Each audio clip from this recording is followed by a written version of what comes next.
Russia will go all in soon. Ukraine will receive more than 300 tanks from our partners. Military and political experts predict the decisive stage of the war.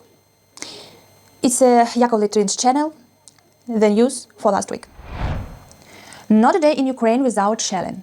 Not a week without large massive rocket attack by Russia in an attempt to destroy our critical infrastructure and kill more civilians. And now Russia is using a new tactic. First, they launched Iranian kamikaze drones to scout out our air defense positions and exhausted them. And the next day, they launched a large-scale shelling with both missiles and drones. Thus, throughout the night of January 25 to 26, the Russian terrorists launched 24 Iranian kamikaze drones all over Ukraine. All of the drones were shot down by our air defense system. But there were also some missiles, and unfortunately, the invaders hit in the port of Kherson the ship named Tuzla that is under the flag of Turkey. But successfully, there were no people on the board. Well, the next day, January 26, the air alert lasted all the day in all territory of Ukraine. The enemy launched 55 air and sea-based missiles of different types from aircraft and ships from the Black Sea. The air defense system of Ukrainian armed forces destroyed 47 missiles, 20 of them near the capital. As a result of this massive rocket attack by Russians, on 11 regions, 11 people were killed and 11 were injured. And also there was some destruction of critical infrastructure and private houses. For example, this is a part of X-55 missile with a nuclear simulator that were retrieved from the river in Kiev. Further, the news from the world of terrorists.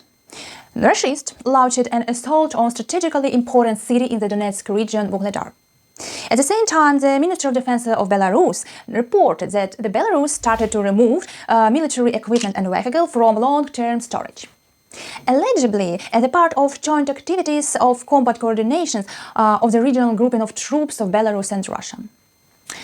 Then, according to the source The Sun, Russian warship Admiral Gorshkov with nuclear warhead on the board is heading toward the United States.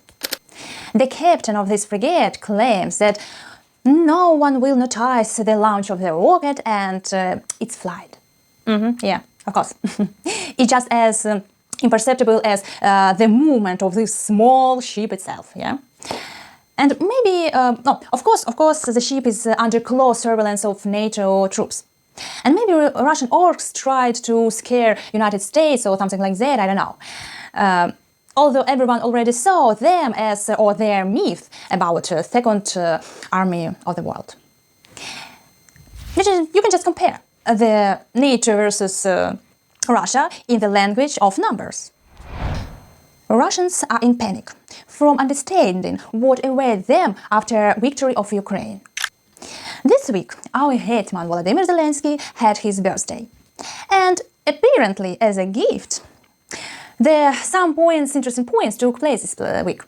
First, Rheinmetall said it could supply 139 Leopard tanks to Ukraine if it's necessary.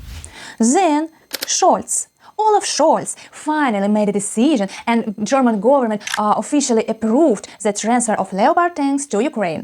And also they allowed other countries to re-export these tanks for us. Currently we talk about one company of these tanks, and according to NATO standards it's just 14 units, but it's just a beginning, and this is just from Germany. Because according to the result of the Ramstein meeting, 20 countries agreed to transfer Leopard tanks to Ukraine, and this is approximately 100 machines. And Leopards have been already spotted on one of European railways.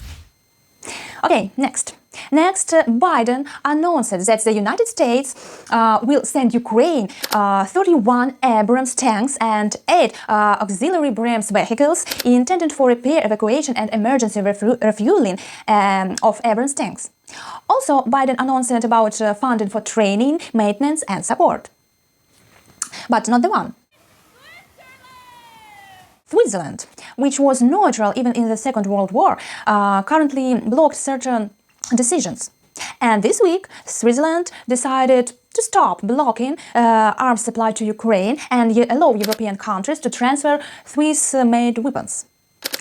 Also, according to the Political, Western partners have started to debate on the supply of modern fighter jets to Ukraine, and United States have already decided on the type of aircraft that will be delivered to us, and even about terms of pilot training.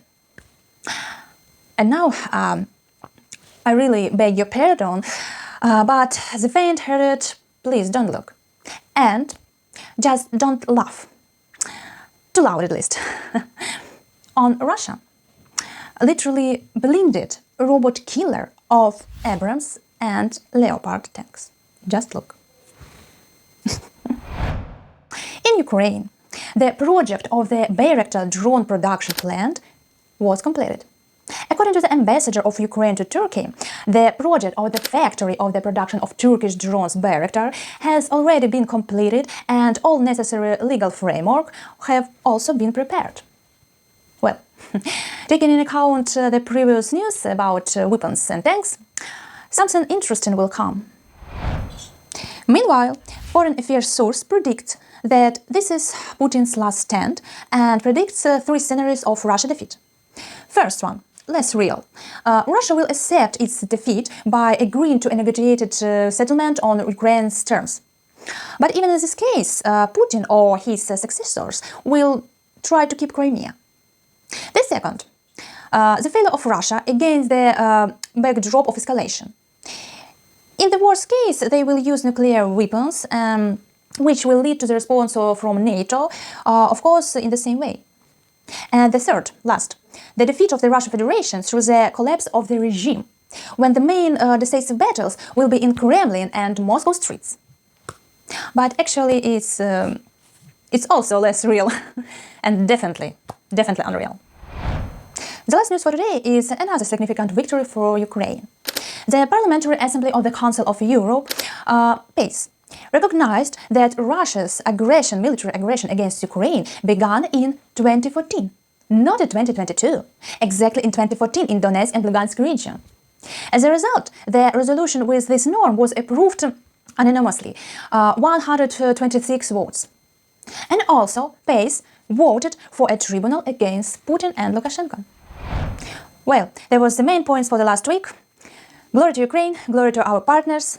Stay with us on Yakovlev's channel for more news.